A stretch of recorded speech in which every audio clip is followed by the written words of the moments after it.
And Love it. We want to talk about owning a car, what that looks like, Yep. and then some of the complications that go into this. And I want to get this conversation started with you, Mark, because I think you've witnessed this in a lot of ways.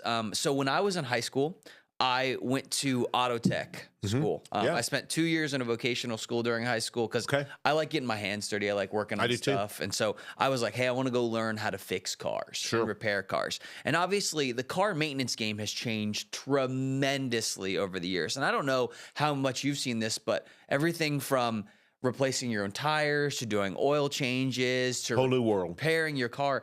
The cars are so different where they're so much more complicated to take apart and even maintain nowadays, right? And I think this comes into why do we buy what cars we do and how does that maintenance cost kind of filter into our budget? Yeah. Well, one, I think a lot of times, the old keeping up with the Joneses, that's from my world or my parents' world. Totally. That was where that came up with. Now I like to say Facebook happy. So having owned more automobiles in my life than most people will ever own, not being bragging when I say that. I've been a car enthusiast my entire life. At times I've made money on cars. At times I've lost a lot of money. At times I've had a big collection. At times I've had a small collection. I have always, I appreciate what I have. I remember a time in life that I'd gone through a very difficult period. It's very well known. I'd lost I'd been retired and then, with money out west and cows in the bank and then decided to go back into business, not knowing that 2008 was coming. Yeah. So my story is like a lot of people's. What makes mine special is it's mine. Doesn't make me special. It's my story. Everybody has one. But that wasn't the way my story, it wasn't ending in 2008, 2009 during the financial crisis. I had a completely different story written. I didn't know it at the time, but it was going to take me on another journey, which was amazing. But I had this car collection and then it was all gone overnight, just quickly. Sure. And then I remember buying a 2004 or 5, whatever it was, Honda Element, 150,000 miles, 5-speed, bought it from a second owner. And I maintained that car the same way I maintained the cars I'd had previously, the exotic cars, the Porsches, the Ferraris, the Lamborghinis, all the cool stuff. And now it was a Honda Element with 150,000 miles. Well, Hondas are really good cars, but they still require maintenance. They still require maintaining them. Sure. So most people don't have this factored into their budgets. Sure.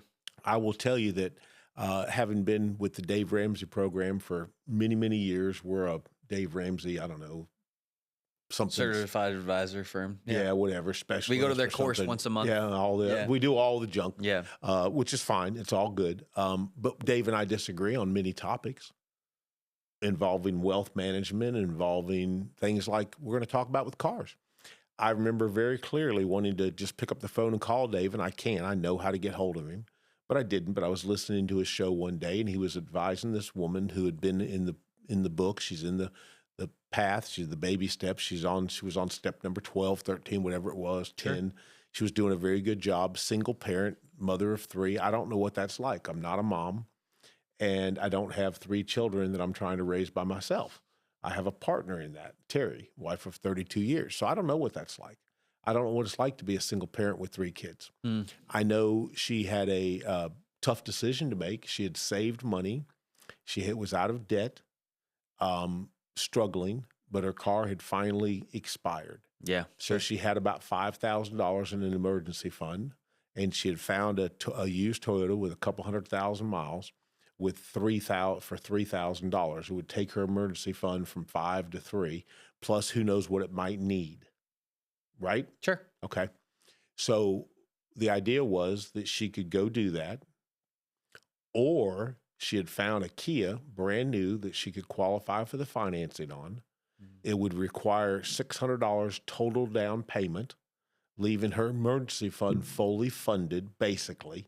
5 was the number she needed in the emergency fund. It would have dropped it to 50 to 4,400 or whatever. And it would have been a 200 and something, almost $300 car payment. But she could afford it. The car would be a 5-year loan. It's a long time. Sure. interest was not free, but it wasn't bad. Sure. And the car would have been warranted for 100,000 miles. And Dave literally jumped through the phone telling her, you've been down this road. You already know my answer. You've been through the book. Absolutely no, no, no, no, no. And I personally wanted to speak to her and tell her to buy the damn Kia. Take the loan, buy the Kia. I'm guessing mostly because of the reliability and the maintenance piece, Which right? what we're talking about here. Yeah. You saw those slides they did on television of what the average maintenance cost is. Yeah. Imagine this. She buys the used Toyota, and they can go a long time. Sure. But right after buying it, something major does happen. She has now completely wiped out her emergency fund. If a job happens or life happens or anything else happens, she has no money for it. Now she's going back into credit card debt she had once been in before. And we shouldn't find our pride or happiness in an automobile. I get that. But I don't know. I think being a single mom with 3 kids is not easy. Sure. And having that brand new Kia, little SUV. Yep. Driving her kids and dropping them off in that and all. And I'm not saying we should find our pride there. I'm not. But I don't know. I think there might have been a little joy in that, having the knowing that I could pay a $300 payment. Sure. Versus and have a fully funded emergency fund and a warranty. I just don't see how Dave was correct in that example. Yeah, and I think this is also like a little bit of a choice where like I think it's easy for some people who are better at maintaining their vehicles or can fix things themselves. Correct. Like if you asked me to say, hey, we need to change the tires out on these wheels, switch them over or whatever, like I can do that in the driveway. I can with do a jack. brake job still. Yeah, we can change especially the on brakes. an old Toyota. Yeah, you can change the Correct. oil yourself. You can do some of these pieces yourself. And that does make it cheaper to maintain the car. I say that cheaper. You're going to pay for it in time. Right. You're going to invest this Saturday afternoon to do the project. And do you have that available? And you might have that available, and it might be a cheaper option for you. But that's not, your example, I would not say, hey, that mother of 3 single And I'm not mom saying is- she couldn't work on a car. Sure. But at the end of the day, even the fact that if she could have, let's say she was a technician, could do it. Yep.